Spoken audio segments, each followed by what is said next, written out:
السلام علیکم ناظرین، میں ہوں بیرسٹر شہزاد اکبر. آپ دیکھ رہے ہیں میرا یوٹیوب چینل. آج ایک مہمان کے ساتھ حاضر ہیں. کچھ روز قبل ان کے ساتھ ہم نے پنجابی میں بھی اپنا ایک پوڈ کاسٹ کیا تھا، تو آج سوچا کہ اردو میں جو ان کا اصل میڈیم بھی ہے رانا صاحب کا، اور جس کے اندر رانا صاحب لکھتے بھی ہیں، ان کا تعارف میں ایک لمحے میں آپ سے کراتا ہوں. تو اس کے اوپر ہم نے سوچا کہ ان سے گفتگو کرتے ہیں. بڑے اہم موضوعات ہیں جس کے اوپر رانا صاحب is one of the leading experts Pakistan میں. تو میرے ساتھ موجود ہیں جناب عامر رانا صاحب. کسی تعارف کے محتاج نہیں ہیں. ہم آج کیمبرج بیٹھے ہوئے ہیں اور ان سے گفتگو کریں گے. عامر رانا صاحب جو ہیں Pakistan Institute of Peace Studies PIPS کے روئے رواں ہیں. ان کی بہت زیادہ پبلیکیشنز ہیں. انہوں نے شدت پسندی اور اس سے متعلقہ جو ٹاپکس ہیں، ٹیررزم پاکستان کے اندر ہے، اس کے اوپر بہت کچھ لکھا ہے، بہت ریسرچ کی ہے. اور ہمارے جن کے ساتھ آج کل تعلقات اچھے نہیں ہیں ان کو یہ پڑھاتے بھی رہتے ہیں کبھی کبھی، اور دباتے بھی رہتے، نہیں وہ ان کو دباتے رہتے ہیں غالباً. تو اس طرح کا سلسلہ جاری رہتا ہے. رانا صاحب ڈان میں ویکلی کالم بھی لکھتے ہیں. اس کے ساتھ ساتھ ایک اور ہمارا شوق جو ہے وہ کافی مشترک ہے، اور وہ ناول نگاری کا ہے. یہ ناول لکھ چکے ہیں، ہم لکھنے کی کوشش کر رہے ہیں. تو اچھی نشستیں رہی تو ہم نے سوچا کہ ان کے ساتھ 2-3 پروگرامز ریکارڈ کیے جائیں. آج کا جو ویلاگ ہے اس کے اندر، یا پوڈ کاسٹ آپ کہہ لیجئے، اس کے اندر ہم کوشش کریں گے کہ رانا صاحب سے ان کے ایک تو جو مین ٹاپک ہے پاکستان کے اندر گڈ طالبان اور بیڈ طالبان کی جو گفتگو ہے، ابھی کچھ روز قبل ہمارے علی امین گنڈا پور صاحب نے کی، اور پھر ان کو فوری طور پہ ریورس گیئر بھی لگانا پڑا. تو رانا صاحب یہ ذرا یہاں سے اگر ہم بات شروع کریں، یہ کیوں ہوتا ہے کہ ہمارے سیاستدان، چاہے وہ شہباز شریف ہو، وزیر اعلیٰ ہو، وہ گڈ طالبان کی بات کرتا ہے تو بہت زیادہ غصہ آ جاتا ہے کچھ لوگوں کو، اور اس کے بعد علی امین بات کرتا ہے تو اس کو غصہ آ جاتا ہے. اور اس کا ایک اور بھی پہلو ہے، پھر میں آپ کو پلیٹ فارم دیتا ہوں کہ یہ ہمارے سیاستدان اس وقت گڈ طالبان اور بیڈ طالبان کا ذکر کیوں کرتے ہیں جب ان کے اپنے تعلقات اسٹیبلشمنٹ سے اچھے نہیں ہوتے.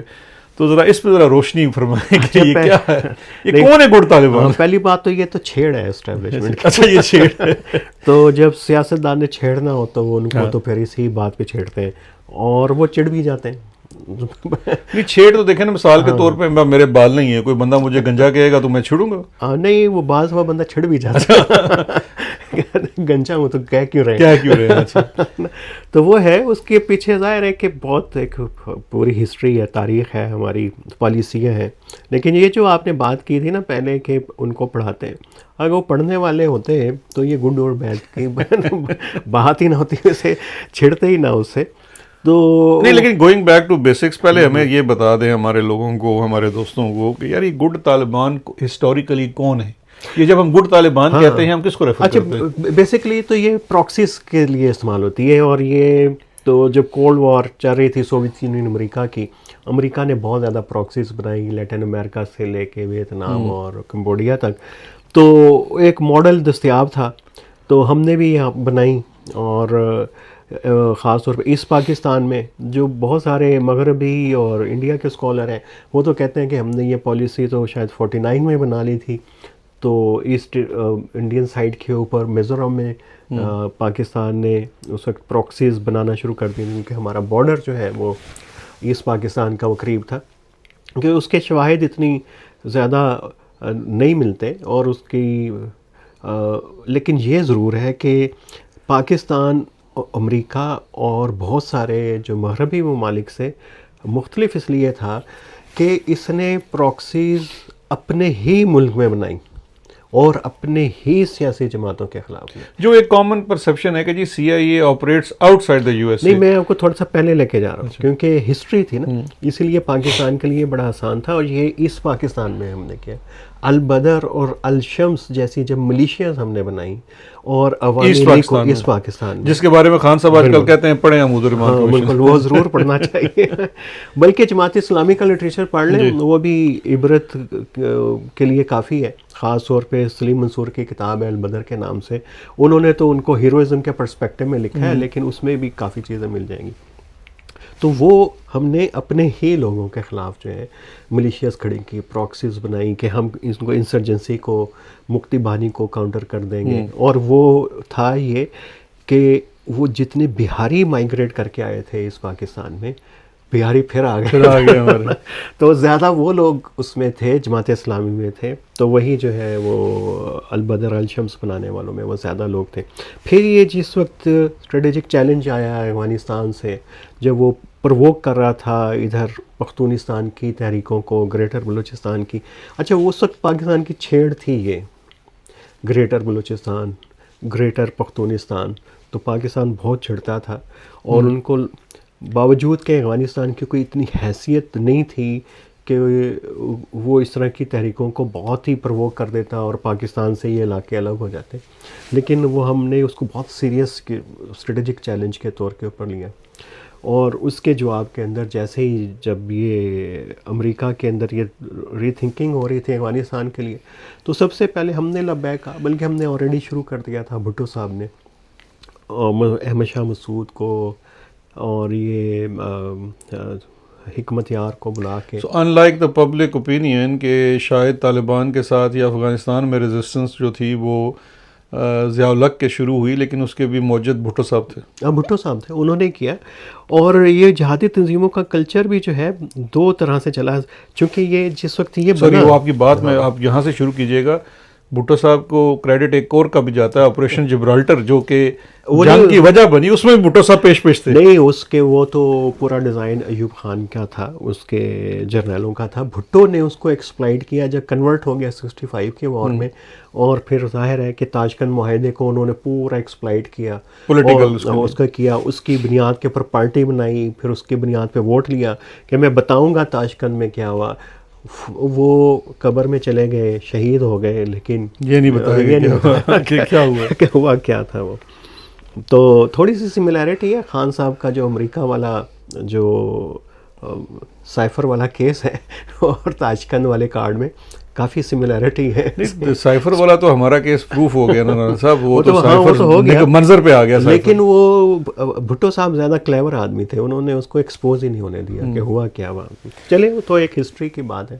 لیکن ابھی اگر ہم بڑے ہسٹوریکل پرسپیکٹیو میں چلے گئے، لیکن یہ جو حالیہ گڈ طالبان ہیں جو اسٹیٹ پالیسی کا حصہ ہیں، ایک تو چلے ہوں گے نا جو آپ دیگر ممالک میں استعمال کرتے ہیں، پڑوسی ملک میں استعمال کرتے ہیں، انڈیا میں استعمال کرتے ہیں.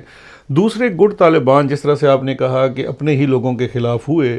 ابھی یہ جو حالیہ مسئلہ ہے، باجوڑ کا آپریشن ہے، پورے ٹرائبل ایریا جو فارمر ٹرائبل ایریا وہاں پہ جو ایک ڈسٹریس ہے، وہاں بھی تو کیا گڈ طالبان ابھی بھی ایکٹیو ہے یا وہ پالیسی چل رہی ہے؟ دیکھیے ابھی پالیسی گو مگو کے اندر ہے، کلیئر نہیں ہے.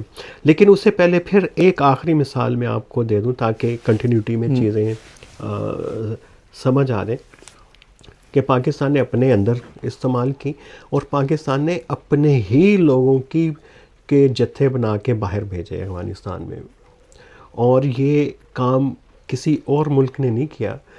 وہ کرتے یہ ہیں جیسے ایران نے جو پراکسیز بنائی، انہوں نے حزب اللہ کو امپاور کیا، حماس کو کیا، حوثیز کو کیا، اور اس کی اسسٹنس کے لیے بے شک انہوں نے باقی ملکوں سے لوگ بھیجے، اور ہم نے اپنے ہی لوگ بھرتی کر کے پہلے افغانستان میں بھیجے، اور اپنے ہی لوگ بھرتی کر کے ہم نے انڈین ہیلڈ کشمیر میں بھیجے. باوجود کہ انڈین ہیلڈ کشمیر میں لوگ تیار تھے خود لڑنے کے لیے، ہم نے ان کو زیر بار لانے کے لیے ان کی جدوجہد کو کہ وہ کہیں پہ انڈیپینڈنٹ کشمیر کی طرف نہ چلے جائیں، جہادی بھیجنا شروع کر دی. یہ بہت ہی ڈفرینس ہے جب پاکستان یہ کہتا ہے، اور پاکستان کے وزیر دفاع اور یہ ڈپٹی پرائم منسٹر جا کے کہتے ہیں جی ہم تو امریکہ کے اس کے اندر آئے تھے. امریکہ نے یہ تھوڑی کہا تھا ویسٹ نے کہ آپ اپنے ہی لوگ جو ہیں اس جنگ میں جھونک لیں. یہ ایک ہے پراکسی بنانے کا کلچر، اس وقت بھی تھا، ابھی بھی چلتا ہے، ابھی تو کمزور ہو رہا ہے. تو ابھی یہ جو ادھر افغانستان کے اندر چل رہا ہے وہ افغان طالبان پاکستان کے پراکسی تو تھی، تو ہماری بہت ساری توقعات تھیں اس کے اندر. اب دو پالیسیز ہیں، ایک تو ہم طالبان کو ٹی ٹی پی کو کاؤنٹر کرنا چاہتے ہیں. گل بہادر جو ہے گڈ طالبان تھا، وہ بیڈ ہو چکا ہوا ہے اس وقت، لیکن ایک سرچ جاری ہے گڈ طالبان کی. اس کا پرپس کیا ہوگا؟ کا پرپس یہ ہوگا کہ ان کے اندر کوئی رفٹ کریٹ کر کے، اور جو ہے وہ یہ کہ ایک دیکھیں ایک اور بھی اس کا پہلو ہے، کیونکہ کچھ عرصہ میں نے بھی وزیرستان کے اندر کافی کام کیا، اور یہ اس زمانے میں گل بہادر گروپ وغیرہ کافی وہاں پہ اسٹرینتھن تھے. ریاست جو ہے اس نے گورننس بھی تو آگے ٹھیکے پہ دی ہوئی ہے نا، کیونکہ یہ وہ علاقے ہیں جہاں پہ وہ ٹرانسپیرنٹلی حکومت نہیں کرنی چاہتی ریاست. جس طرح سے ابھی اگر آپ دیکھیے تو مائنز اینڈ منرل کی وہ جو ایک تلاش ہے اس کو لے کر جو ٹرائبل ایریا ہے وہاں پہ کافی ریزسٹنس کا سامنا ہے آپ کی اسٹیبلشمنٹ کو. اب اگر وہاں پہ بدامنی کا دور ہو جائے گا یا وہاں پہ آپ کی پراکسیز کے تھرو گورننس ہو رہی ہوگی تو پھر آپ وہاں پہ بھی جو کرنا چاہیں آپ کر سکتے ہیں. لیکن گل بہادر تو مکمل اب ریاست کے خلاف ہو گیا، اور اس لیے ہو گیا کہ وہ ریاست نے سمجھا کہ بس کام پورا ہو گیا ہے ایز یوزول، تو اس نے کہا ایسی کی تیسی، اور اس نے پھر کارروائیاں شروع کر دیں. اور اس تو وقت سارے جتنے لوگوں نے کارروائیاں کی آپ کے خلاف وہ بیسیکلی ایک زمانے میں آپ کے بڑے بالکل میں آئی تھنک یہ بلکہ آپ سے سوال پوچھنا بڑا جائز ہوگا اگر پتہ نہیں ہاں آپ کی وہاں جان کو امان ملے اور ہماری کو ملے. یہ جماعت الدعویٰ جو سب سے بڑا سوال ہے، کہیں یہ بھی ایک دن تو نہیں آپ کے خلاف ہو جائے گا؟ نہیں، وہ نہیں ہوگی، کیونکہ اس کو جتنا کیونکہ دیکھیے ایک زمانے میں آپ کا ہیرو تھا الیاس کشمیری، جس کو آپ نے مشرف صاحب نے اپنے ہاتھ سے کیش انعام بھی دیا ہوا تھا، وہ پھر ان کے اوپر حملے کا محرک بنا. بالکل، وہ ایک اور اس کا کانٹیکسٹ ہے برگیڈ 313 کا، اور وہ ایک چونکہ ہم نے پوری ایک فصل تیار کی تھی ایک بہت ہی ریلیجیسلی موٹیویٹڈ اور ایکسٹریمسٹ کی، تو اس میں وہ تھا، اور ریاست کے لیے مجبوری یہ تھی. اچھا ہم غلطیاں کر رہے تھے نا، یہ ہوئی کہ اپنے لوگ، اور تیسری یہ جو آپ نے اشارہ کیا کہ ہم نے سمجھا کہ یہ مذہب تو ٹھیک ہے، اور مذہب جو ہے ان کا دہشت گردوں کا ٹول بن گیا ریاست کے خلاف بھی. ان کا کہ یہ صحیح جہاد نہیں کر رہے، ان کے زیر سرپرستی نہیں کر رہے، یہ تو امریکہ کے ایجنٹ ہیں، یہ وہ روگ ایلیمنٹ ہیں کشمیری ٹائپ کے. جماعت الدعویٰ کے وہ روبو کاپ ہو گیا نا، جو روبوٹ آپ نے بنایا وہ آپ کے خلاف اس لیے ہو گیا کہ وہ آپ نے کہا جی میں زیادہ سمجھدار ہوں. لیکن جماعت الدعویٰ دیکھیں انڈیا کا تو اپنی جگہ پہ اس کو ایک کریڈٹ جاتا ہے کہ جیسے اس ریاست نے اسے کہا ویسے کرتی گئی. انہوں نے کہا سرنڈر کر دو، سرنڈر کر دو. انہوں نے کہا جی کہ تم سیاسی جماعت بنا لو، تو انہوں نے سیاسی حالانکہ جماعت الدعویٰ کا جو بننے کا بنیادی مرکز دعوت الارشاد کا یہ تھا کہ وہ جمہوریت کے خلاف تھی، الیکشن کے خلاف تھی، اس کو نظام میں کفر سمجھتی تھی. وہ کفر کرنے پہ تیار ہو گئی ہے ریاست. اب انہوں نے اپنی تنظیم رجسٹر کرا لی ہے. ہاں وہ تو بالکل، تو وہ اس میں روگ ایلیمنٹ ہے، کچھ گئے بھی ہیں اسلامک اسٹیٹ میں، لیکن بہت بڑے پیمانے پہ یہ کام نہیں ہوا. باقی تنظیموں میں ہوا، جیش محمد میں. چرا صاحب تھوڑا سا اب اس ٹاپک سے ہم ہٹ کے ایک اور آج کل کا جو کرنٹ ٹاپک ہے اس کے اوپر آتے ہیں، وہ بھی آپ کا ایریا آف ایکسپرٹیز ہے. یہ ٹرمپ صاحب کو کیا ہو گیا جناب؟ وہ تو اس طرح لگتا ہے کہ مودی کو ٹرول کرنا شروع ہو گئے ہیں، اور اس چکر میں نا جس طرح وہ دو ہوتا ہے کہ دو بوائے فرینڈ گرل فرینڈ لڑ پڑتے ہیں، تو وہ اب جا کے نا وہ رقیبوں کے ساتھ جا کے اپنا یارانہ بنا لیتے ہیں. ہم رقیب تھے نا، تو اس چکر میں کیا یہ کوئی ٹرمپ کی آپس میں مودی سے کوئی پرسنالٹی کلیش ہوا ہے؟ کیونکہ وہ تو لٹرلی اس کو ٹرول کرتا ہے اور ہمیں کہتا ہے تم بہت اچھے ہو، تم بہت اچھے ہو. ہاں تھیوریٹیکلی تو یہ دیکھیں پاکستان جیسی جو ہوتی ہے نا میڈیم سائز کی ریاستیں، اور خاص طور پہ جو بڑے ممالک کے درمیان میں ہوں، ان کا کام ہی یہ ہوتا ہے کہ ان کے ذریعے جو ہے بڑی طاقتیں اپنے کھیل کھیلتی ہیں. تو اس میں تو بہت کلیئرٹی ہونی چاہیے. ہم یہ سمجھ رہے ہوتے ہیں کہ شاید ہم اپنا ہی کوئی گیم کھیل رہے ہیں اور اس میں ہمیں بہت زیادہ ایڈوانٹیج ہوگا. یہ آپ کی اہلیت کے اوپر بھی ہے. تو ابھی 3-4 چیزیں ہیں. منرلز کی چیزیں تو آ رہی ہیں، پتہ نہیں کتنی حقیقت ہے. انڈیا کو بھی ایک سائز کے اندر لے کے آنا ہے. اس کا ایک پوسچر جو ہے تھوڑا سا ایگریسو ہو رہا تھا گلوبل پالیٹکس کے اندر. پاکستان کی جو امپورٹنس ہے وہ ایران کے اندر وہ ابھر کے سامنے آئی. اگر ابراہیم اکارڈ کو آگے بڑھانا ہے تو پاکستان کے ساتھ جو ہے وہ بہت ضروری ہے اسرائیل کا تعلقات رکھنا، امریکہ کا، پھر سعودی عرب کے کانٹیکس کے اندر ہے. پھر اور جو سب سے امپورٹنٹ جو چیز ہوئی، اور میرا خیال ہے کہ پاکستان میں اس کو ضرور کچھ لوگ دیکھ رہے ہوں گے کہ یہ جو امریکہ کے ساتھ تعلقات ہیں اس کی ہم ایک قیمت پے کر رہے ہیں. یہ تھوڑے سے ہمارے تعلقات جو چائنا کے ساتھ جو ہیں وہ کمپرومائز ہو رہے ہیں. میں یہ نہیں کہہ رہا کہ دوستی ختم ہو جائے گی، لیکن یہ کہ تھوڑا سا مسٹرسٹ کا لیول جو ہے چائنا کے ساتھ بڑھ رہا ہے. تو یہ تمام چیزیں ہو رہی ہیں. تو سب کے اپنے اپنے ڈیزائنز ہیں. لیکن یہ بھی حالیہ جنگ میں ہم دیکھا جہاں پہ چائنا کا بڑا ایک کلیدی کردار رہا. انڈیا تو کہتا ہے یہ کیا سب کچھ چائنا نے ہے. تو کیا پاکستان کی اسٹیبلشمنٹ افورڈ کر سکتی ہے کہ اپنے اتنے زیادہ ٹائم ٹرسٹز ایون ملیٹریلی دیکھیں نا، سعودی جو آپ کو امریکہ سے آپ نے جو سب سے موسٹ ایکسپینسو اکوپمنٹ لیا ہوا ہے اسے آپ جنگ میں نہیں استعمال کر سکتے. وہ انڈیا کے پرائم منسٹر ہیں, لائٹر نوٹ چیف منسٹر ہیں پنجاب کے, وہ کہتا ہے کہ بھائی امریکہ تو آپ کو ہتھیار بھیجتا ہے دونوں ملکوں کو, انڈیا اور پاکستان کو, اور کہتا ہے جی ایک دوسرے کے خلاف آپ استعمال نہیں کر سکتے. تو کہتا ہے جی پھر ہم نے F-16 جو ہے وہ بچوں کی شادی پہ اس کی گولیاں برسانی اور ہم نے کس لیے لیا؟ ہاں وہ تو اسی طرح کی ہوتی ہیں, لیکن یہ بھی ہوتا ہے کہ جب آپ استعمال کر لیں تو پھر آپ کو سپورٹ بھی کرتا ہے اس کے اندر کئی جگہوں کے اوپر. چائنا دیکھیں نا, ہم چائنا کو انوائے کر کے امریکہ سے یارانہ جو ہے اس میں پرابلم جو ہے وہ ایک ہمارے مائنڈ سیٹ کا ہے پاکستان میں, ہماری اشرافیہ کا اور اسٹیبلشمنٹ کو یہ سمجھتی ہے کہ وہ بہت اچھے طریقے سے بیلنس کر لیں گے چائنا کے اور US کے درمیان. اب یہ چیزیں دیکھیں, جب ہم چائنا کی طرف گئے تھے اس کی ایک تو بڑی وجہ ہے کہ وہ اس وقت اسامہ بن لادن کے آپریشن کے بعد بہت ہی نیچے تعلقات جا رہے تھے اور امریکہ کا مسٹریس بہت بڑھ گیا ہوا تھا. تو ہم نے چائنا کی طرف گئے تو اس کی پرائس ایک یہ بھی تھی کہ چائنا کے ساتھ ریلیشن گرو کیے تو ہمارے ویسٹ کے ساتھ ڈکلائن پہ چلے گئے. اب ویسٹ کے ساتھ جب اوپر جا رہے ہیں تو چائنا کے ڈکلائن پہ نہ بھی گئے تو وہ اس میں وہ گرم جوشی نہیں رہے گی, ڈسٹرسٹ آ جائے گا, ڈسٹریس کا لیول تھوڑا سا اس میں شاید اس کو کہہ لیں, لیکن وہ گرم جوشی نہیں رہے گی. دوسرا انڈیا کے اور چائنا کے تعلقات جو ہیں وہ بیلنس ہونا شروع ہو گئے. جے شنکر ابھی گئے اور انہوں نے بہت ساری چیزیں کی, انہوں نے دیکھا کہ پاکستان اور امریکہ کے ساتھ وہ انہوں نے جو ہے بیجنگ پہنچ گئے. تو یہ ایک بڑے چیس بورڈ کی طرح ہوتی ہے ریئل پالیٹکس گلوبل, تو وہ چل رہی ہے اس کے اندر. لیکن جو لگتا یہ ہے کہ انڈیا سے بہت ہی کوئی امریکہ کوئی بڑا کام لینا چاہتا ہے اور اس سے پہلے اس کو سکرو کرنا چاہتا ہے, جس طرح ہمیں ڈو مور کے تحت کرا کے انہوں نے جو کچھ کرانا تھا کر لیا ہے, اب وہ انڈیا کو پش کیا جا رہا ہے. تو اچھا یہ بتائیے ران صاحب کہ یہ اسی ٹاپک کے اوپر رہتے ہوئے کہ جو US کے ساتھ اب ہماری جو ریلیشن شپ کی ٹریجیکٹری ہے اس کے اندر ہمیشہ سے یہ پرابلم رہی ہے کہ اس کے اندر کوئی لانجیٹیوٹی نہیں ہے, کوئی وہ ڈیوریبلٹی نہیں ہے, یہ پرسنالٹی بیسڈ وہ ہیں. ٹرمپ صاحب تو آپ کو پتہ ہے کہ شام کو موڈ چینج ہو گیا تو پورے تعلقات آپ کے ڈھیر ہو جائیں گے.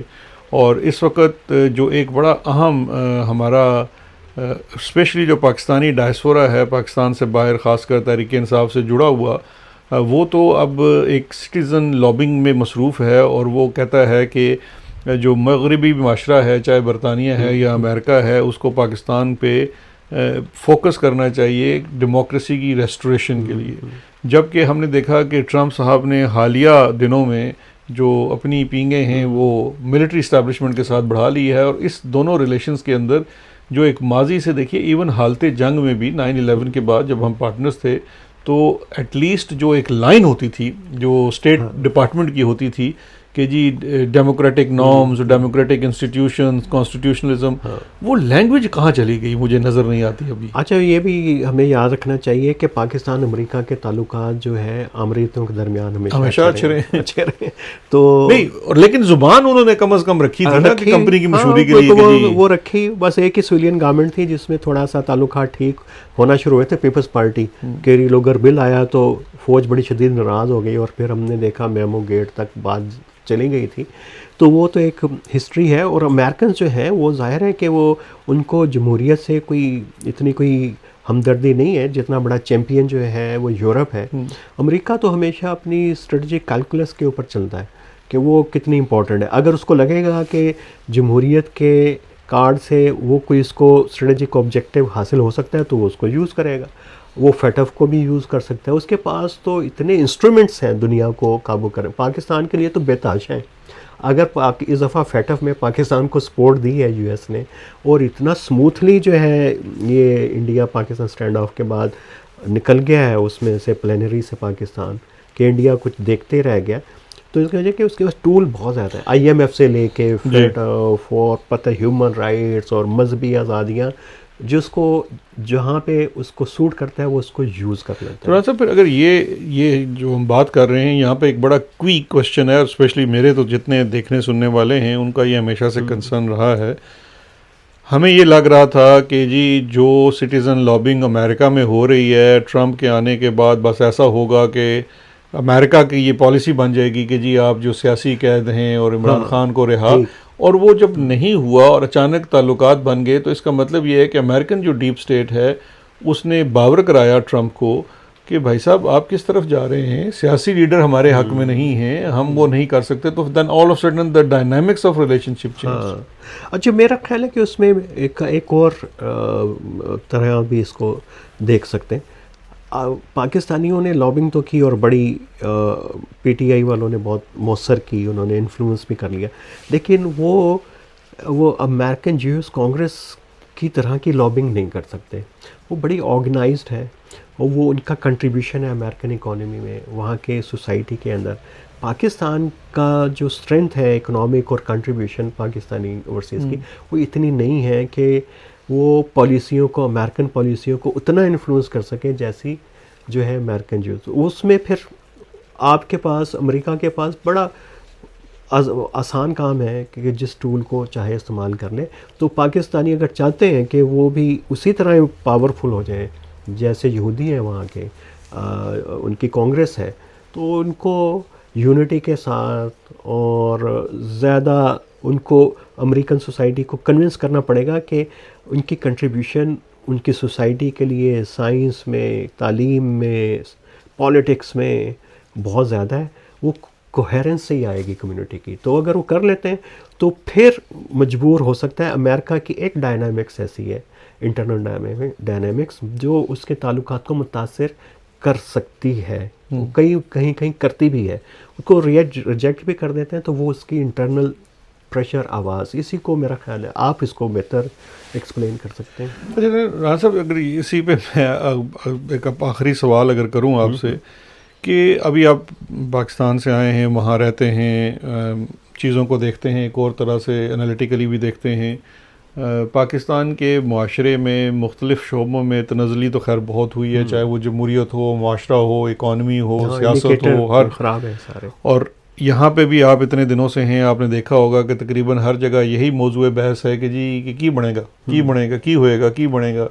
ایک بہت بڑا ایکسوڈس ہے پاکستان سے لوگوں کا.